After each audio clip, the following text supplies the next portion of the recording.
Good morning, Central Kentucky. This is Sandra Leslie White coming to you live from WJMM 99.1 FM, life-changing radio here just outside of Lexington, Kentucky. Shouting out to all of you around the country, WJMM.com and Facebook.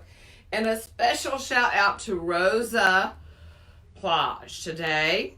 Rosa, she owns Simply Blue Salon, which is an Aveda salon over there in the Chevy Chase area. She has been my hairdresser, consultant, friend for years. She's a remarkable woman, remarkable businesswoman, remarkable friend, remarkable employer. She's remarkable.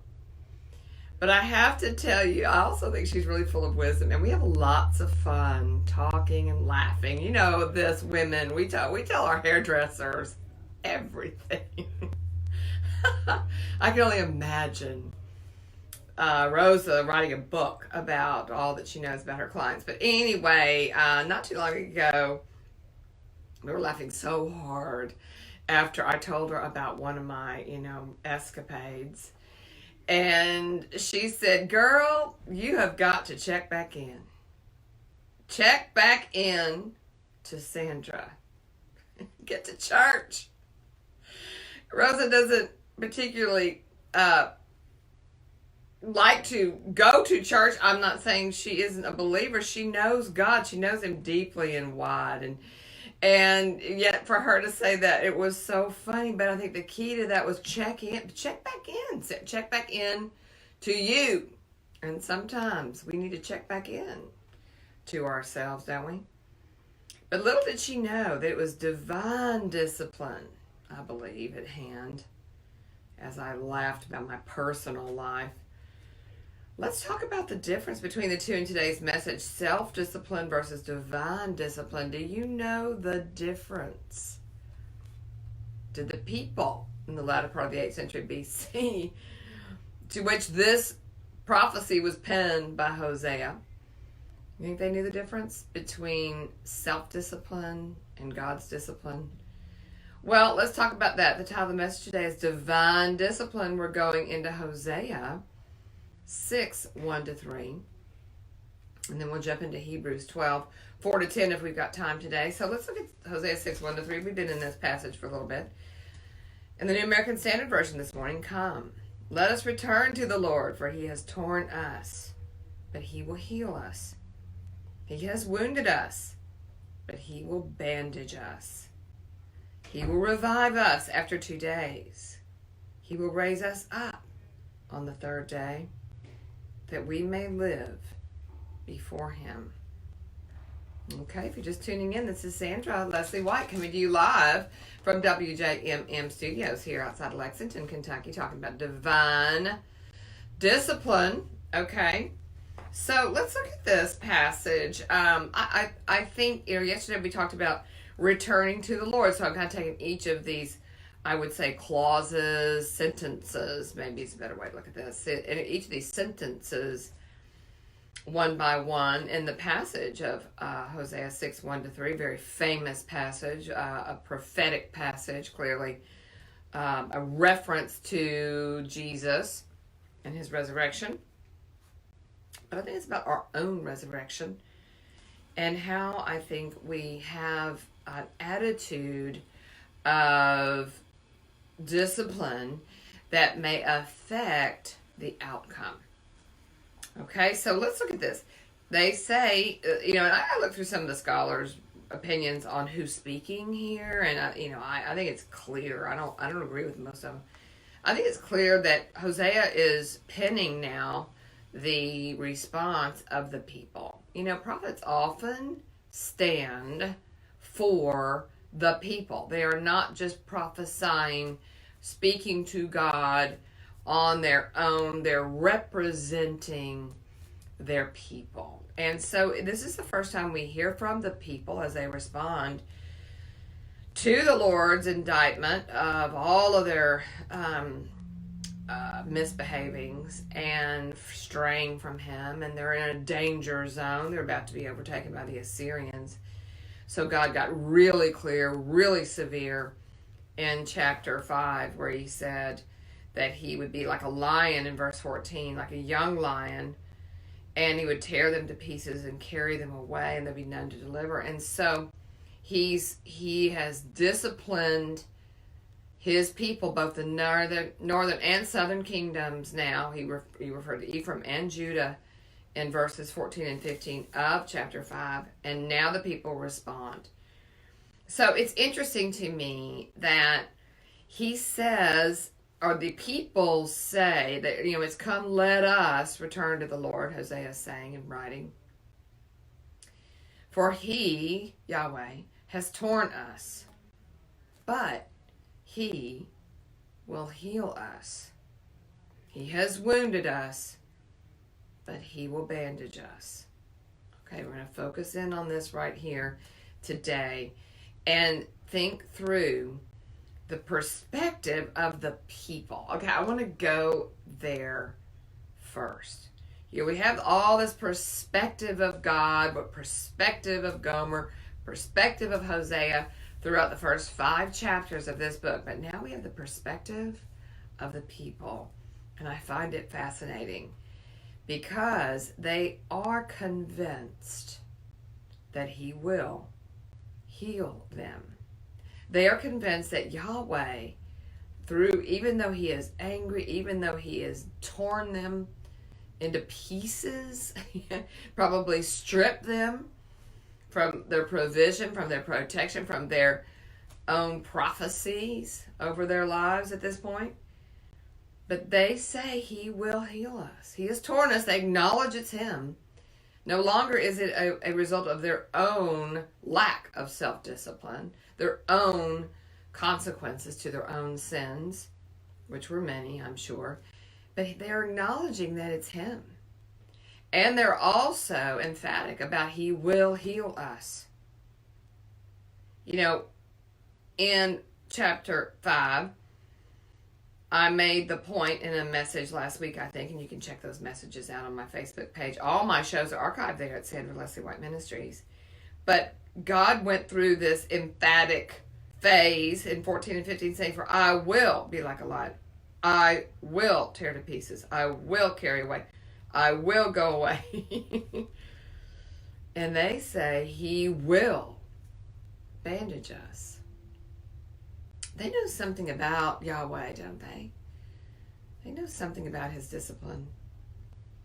They know something that is important for us to know, whether we can discern whether or not it is our own self-destruction that's causing our problems, or it's the Lord's discipline. So sometimes it's hard to know the difference, I think, between the two. So let's go to Hebrews 12 today and look at what the writer of Hebrews, which I think is Paul, has to say about discipline. And I want to be in Hebrews 12, 4 through 10 today. And I want you to think about, as I'm reading this, think about what is the outcome of the Lord's discipline? What would the outcome of divine discipline be? Certainly for the people in Hosea's time. If they had just turned from their ways and stayed with Yahweh, they would have kept his protection, right? His mantle of protection over them. And perhaps the Assyrians would not have overcome them. Or the provision, they would have kept his provision, his prophecy over their lives as being a peculiar people, a nation of priests. So, they had become sort of a nation of prostitutes at that point. Not a nation of priests.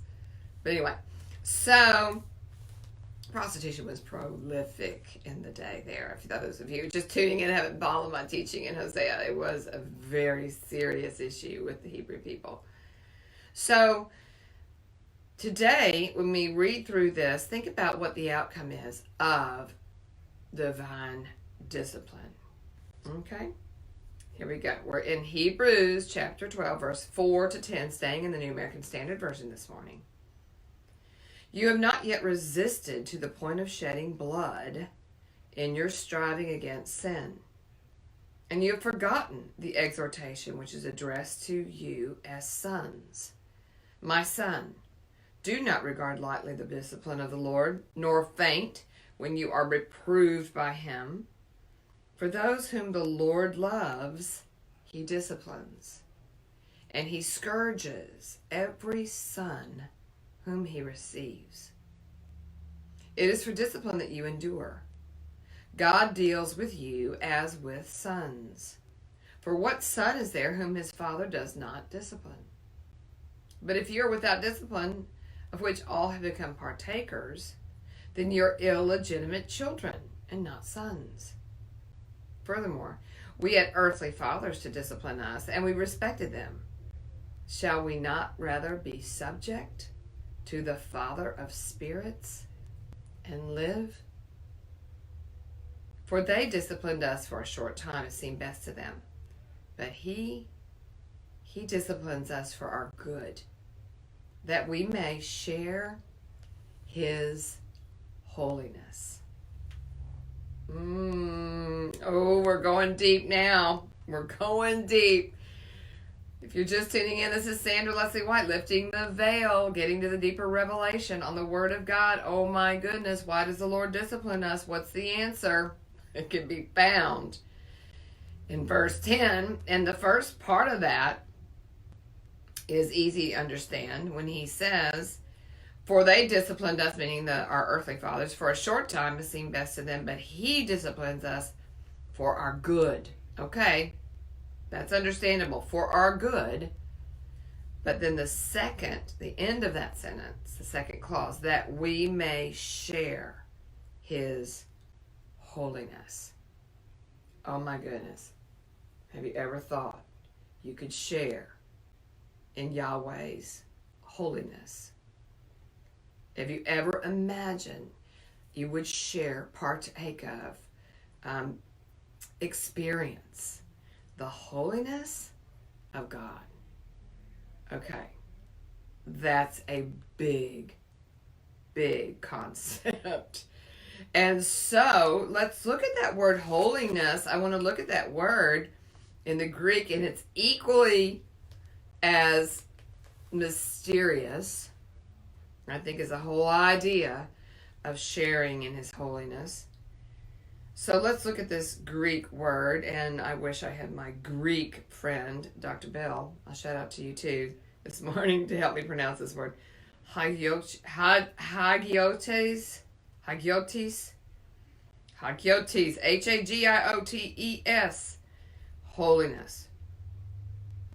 And it's like it's derived from hagios, holy, but the word is unknown in classical Greek.